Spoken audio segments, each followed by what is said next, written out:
One man's revolution is another man's டெரரிசம்னு சொல்லுவாங்க. ஆனால் இந்த நடந்து முடிஞ்ச இந்த பலகாம் அட்டாக்கை பொறுத்த வரைக்கும் எந்த பக்கம் இருந்து நான் பார்த்தாலுமே எனக்கு வெறும் டெரரிசம் மட்டும்தான் தெரியுது. ஏன்னா அப்பாவி 28 பேர்த்த வந்து சுட்டு கொண்டிருக்காங்க. அது பொதுமக்கள் ஒரு டூருக்காக போன டூரிசம், முக்கியமாக டூருக்கு போன மக்களை சுட்டு கொண்டதெல்லாம் ரொம்ப அநியாயமான ஒரு விஷயம். எதனால இது நடந்துச்சு? இன்டெலிஜென்ஸ் ஃபெயிலியரா, இல்லை இந்த பலகம் அந்த வேலையை வந்து டூரிஸ்டுக்காக ஓப்பன் பண்ணதை வந்து பார்டர் செக்யூரிட்டியில சொல்லவே இல்லை அப்படின்னு ஒரு குற்றச்சாட்டு வைக்கிறாங்க. இல்லை இந்தியா மேலே இருக்கிற ஒரு அதிருப்தி, லைக் பாகிஸ்தான் எப்பவுமே வந்து இந்தியாவை ட்ரபிள் பண்ணணும்னு பார்க்குற ஒரு கண்ட்ரி தான். அண்ட் அவங்க டெரரிசம்மை வந்து பொத்தி வளர்க்குற ஒரு கண்ட்ரி தான். இப்போ சடனாக வந்து அட்டாக் பண்ணுறதுக்கான காரணம் என்ன?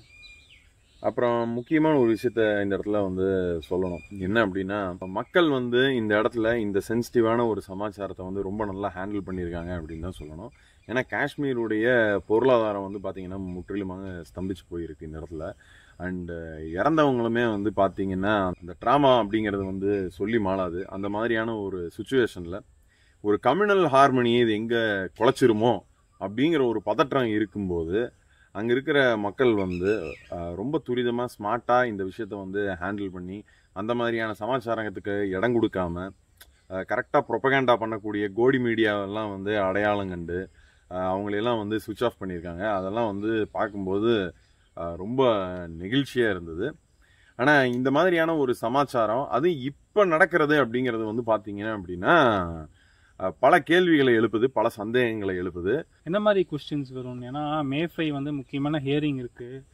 ஸோ அதை ஒட்டி வந்து இந்த மாதிரி ஒரு இன்சிடென்ட் நடந்திருக்கிறது வந்து பல பேர்த்துக்கு பல சந்தேகங்கள் எழுப்பி தான் இருக்குது. அதாவது நியூஸ் வந்து க்ளோஸாக வாட்ச் பண்ணுறவங்க எல்லாத்துக்குமே தெரியும் சமீபத்தில் நடந்த சமாச்சாரங்கள் என்ன அப்படின்னு. இந்த வக்ஃபு போர்டு அமெண்ட்மெண்ட் அப்படிங்கிற ஒரு சமாச்சாரம் நடந்ததிலிருந்து பார்த்தீங்க அப்படின்னா சுப்ரீம் கோர்ட்டில் வந்து அசாருதீன் ஓவைசி வந்து இந்த மாதிரி ஒரு சட்டம் இருக்குது, இதில் என்ன பிரச்சனை இருக்குன்னு பாருங்கள் அப்படின்னு வந்து ஒரு வழக்கு தொடுக்கிறாரு. ஸோ அந்த வழக்கை விசாரிக்கிற நீதிபதி திரு சஞ்சீவ் கண்ணா அவர்கள் வந்து அதில் நிஜமாலுமே சர்ச்சைக்குரிய விஷயங்கள் எல்லாத்தையுமே வந்து ஒரு கேள்வி கேட்குறாரு. எஸ்பெஷலி வக்ஃபு பை யூசர் அப்படிங்கிற அந்த ஒரு விஷயத்தை வந்து கேள்வி கேட்குறாரு. என்னடா இது அடிமடியிலேயே கை வச்சுட்டாங்களே அப்படிங்கிற மாதிரி இம்மிடியட்டாக வந்து அரசு தரப்பு வக்கீல் வந்து, சார் நீங்கள் வந்து இந்த சட்டத்தை இடைக்கால தடை விதிச்சிடாதீங்க, நீங்கள் இடைக்கால தடை விதிச்சிட்டிங்க அப்படின்னா அது வந்து ஒரு பெரிய அரசியல் அசிங்கமாக போயிடும் எங்களுக்கு, நாங்களே அதை வந்து திருத்தி கொண்டு வந்துடுறோம் அப்படிங்கிற மாதிரி அவங்க ஒரு பேக் ஸ்டெப் எடுக்கிறாங்க. இந்த பேக் ஸ்டெப் எடுத்ததுக்கப்புறம் வந்து பார்த்தீங்க அப்படின்னா 2 பிஜேபி எம்பி, ஒருத்தர் பேர் மிஸ்டர் முரளி சர்மா, இன்னொருத்தர் வந்து மிஸ்டர் நிஷிகாந்த் துபே, இவங்க 2 பேருமே வந்து பார்த்தீங்கன்னா சிஜேஐ பேசினதையும் சுப்ரீம் கோர்ட்டுடைய ஸ்டாண்ட் இந்த வக்ஃபு போர்டு அமெண்ட்மெண்ட்டில் இருக்கிறதையும் வந்து அவங்க வந்து பேசினாங்க. அதுவே வந்து ஃபர்ஸ்ட் கண்டெம்ட் ஆஃப் கோர்ட்டு, ஒரு தீர்ப்பை வந்து நீங்கள் எகெயின்ஸ்டாக பேசுறதுங்கிறது கண்டெம்ட் ஆஃப் கோர்ட்டு, அதுவே கண்டெம்ட் ஆஃப் கோர்ட்டு. அது போக சிஜேஐ மேலே வந்து இந்த மாதிரிலாம் நீங்கள் பண்ணீங்கன்னா அது வந்து ஒரு பெரிய ஒரு கம்யூனல் டிசார்மனியை வந்து ஏற்படுத்திடும் அப்படின்னு அவங்க சொன்னாங்க. பட் அவங்க மேலே வந்து கிரிமினல் ப்ரொசீடிங்ஸ்க்கான வேலைகள் வந்து சுப்ரீம் கோர்ட் மேற்கொள்ளுது. ஸோ இவங்க இப்படி பண்ணின உடனேயுமே வந்து பார்த்தீங்க அப்படின்னா கட்சியுடைய தலைமை வந்து அஃபீஷியலாக நிஷிகாந்த் துபே அவர்களும் முரளி சர்மா அவர்களும் பேசுனதுக்கும் எங்களுடைய கட்சியோடைய நிலைப்பாட்டுக்கும் எந்த சம்பந்தமும் கிடையாது, அது வந்து ஒரு இண்டிவிஜுவலுடைய கருத்து அப்படின்னு அவர் வந்து அழகா கை கழுவிடுவார். அவர் கை கழுவினதுக்கு அப்புறம் வந்து பார்த்தீங்கன்னா Mister vice president Jagdeep Dhankhar அவர் வந்து பார்த்தீங்க அப்படின்னா என்ன பண்ணுவார்னா, அந்த அளவுக்கு நிஷிகாந்த் துபேவும் முரளி சர்மாவும் எப்படி ஹார்ஷா பேசினாங்களோ அந்த அளவுக்கு ஹார்ஷா இல்லாம, பட் அதே சமாச்சாரத்தை எதிரொலிக்கிற மாதிரி ரொம்ப ஒரு சாஃப்ட் டோன்டா டிப்ளமேட்டிக்கான வார்த்தைகளை பயன்படுத்தி சுப்ரீம் கோர்ட்டை சாடினாரு. பட் சுப்ரீம் கோர்ட் ஒன்றும் சும்மா இருக்க போறது இல்லை இல்லைங்களா. அவங்க என்ன பண்ணாங்க அப்படின்னா, இப்போ வந்து மிஸ்டர் வைஸ் பிரசிடென்ட்டுமே வந்து பாத்தீங்கன்னா நிஷிகாந்த் துபே மற்றும் முரளி சர்மா அவர்கள் பேசின அதே விஷயத்த ரொம்ப டிப்ளமேட்டிக்கான வார்த்தைகளை பயன்படுத்தி சுப்ரீம் கோர்ட்டை சாடினாரு. ஸோ சுப்ரீம் கோர்ட்டுமே வந்து பார்த்தீங்கன்னா அதுக்கு தகுந்த மாதிரியான நடவடிக்கை அவர் மேலே என்ன எடுக்க முடியுமோ அந்த மூவ் அவங்க பண்ணாங்க. ஏன்னா ஒரு வைஸ் பிரசிடென்ட்டாக இருக்கட்டும், ஒரு ஜட்ஜாக இருக்கட்டும், அவங்க மேலே எல்லாம் வந்து ஒரு காமன் பப்ளிக் மேலே எஃப்ஐஆர் ஃபைல் பண்ணுற மாதிரி பண்ண முடியாது. ஏன்னா அந்த பதவிக்குன்னு ஒரு இம்யூனிட்டி இருக்குது. ஒரு வைஸ் பிரசிடென்ட்டுக்கு வந்து எப்படி அவங்க அடாப்ட் பண்ணுவாங்க அப்படின்னு பார்த்தீங்கன்னா solicitor general, advocate on record, அப்புறம் அட்வொகேட் ஜெனரல், இவங்க 3 பேரையுமே வச்சு ரொம்ப ஃபார்முலாக அந்த லீகல் ப்ரொசீடிங்ஸ் இருக்கும். If at all if anything nobody is above the law, everybody is answerable at the court.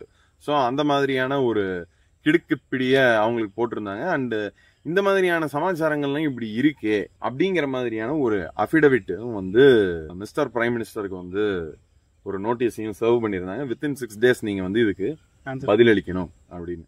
So இந்த மாதிரியான ஒரு சுச்சுவேஷன்ல தான் பாத்தீங்கன்னா இந்த பலகாம் அட்டாக் வந்து நடந்தது. இதுல முக்கியமா நான் வருத்தப்பட்டது என்னன்னா, நிஷிகாந்த் தூபே வந்து அதை மென்ஷன் பண்ணியிருந்தாரு. சீஃப் ஜஸ்டிஸ் வந்து இந்த மாதிரியான ஒரு ப்ரொசீடிங்ஸ் எல்லாம் பண்ணிட்டு இருந்தாரு அப்படின்னா அது வந்து கம்யூனல் ஹார்மனியை டிஸ்ரப்ட் பண்ணிரும் அப்படின்னு அவர் சொல்லியிருந்தாரு. ஸோ அந்த மாதிரியான ஒரு நேரத்துல தான் இந்த பல்காம் அட்டாக் அப்படிங்கிறது நடந்திருக்கு. ஸோ நீங்க கூட சொல்லியிருந்தீங்க அங்க இருக்கிற லோக்கல்ஸ் வந்து பாத்தீங்கன்னா இது எப்படி நடந்திருக்கு கூடும் அப்படின்னு சொல்லியிருந்தாங்க. நிறைய பேர் கேள்வி எழுப்பியிருந்தாங்க. ஏன்னா இதுக்கு முன்னாடியே வந்து அந்த பலகாமுக்கு முன்னாடி செக் போஸ்ட் எல்லாம் இருக்கு, அதை தாண்டி எப்படி தீவிரவாதிகள் வர முடியும் அப்படின்றது தான் லோக்கல்ஸோட பெரிய கேள்வியாவே இருந்துச்சு. ஏன்னா அந்த இடத்துல வந்து அவ்வளவு சீக்கிரம் நம்ம யாரும் வர ஒரு வெஹிக்கிள்ல வர முடியாது இல்லைங்களா, நடந்துதான் போகணும், இல்லாட்டி அந்த கழுத மேல சவாரி பண்ணிட்டு போகணும் போல. ரீச் பண்றதுக்கு இவ்வளவு கஷ்டமா இருக்கிற ஒரு ஸ்பாட்டுக்கு டெரரிஸ்ட் வந்து அட்டாக் பண்றது வந்து அவ்வளவு ஈஸியான விஷயம் கிடையாது. அந்த அளவுக்கு ஒரு ஃபீசிபிளான விஷயமே கிடையாது.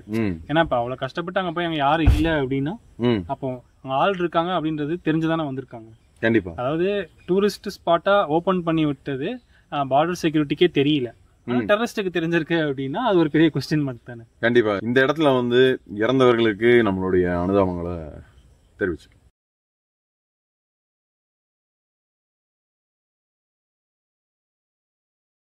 சரி, நேஷனல் நியூஸ் தான் இப்படி இருக்குன்னா லோக்கல் நியூஸ் எதுவும் இன்ட்ரெஸ்டிங்கா இருக்கா?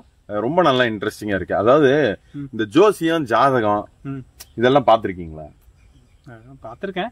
அதுல வந்து ஒரு வார்த்தை சொல்லுவாங்க, எனக்கு ரொம்ப பிடிச்ச வார்த்தை. என்ன வார்த்தை? அனுகூல சத்ரு. அதாவது வந்து அவன் கெட்டவன் தான், அவன் நமக்கு எதிரி தான், பட் அவனால நமக்கு நிறைய நன்மைகள் நடந்துகிட்டே இருக்கும். ஓ சரி. இப்ப வந்து திமுகவோட ஜாதக கட்டத்துல பாத்தீங்கன்னா பாஜக தான் அனுகூல சத்ரு. சரி, ஏன் அப்படி சொல்றேன் அப்படின்னா, இப்ப வந்து அமைச்சர் பொன்முடி அவர்கள், MRK பன்னீர்செல்வம் அவர்கள், மிஸ்டர் துரைமுருகன் அவர்கள், அப்புறம் வி செந்தில் பாலாஜி அவர்கள், இந்த மாதிரி 4 பெரிய பில்லர்ஸ் இருக்கிறாங்க அந்த கட்சியில.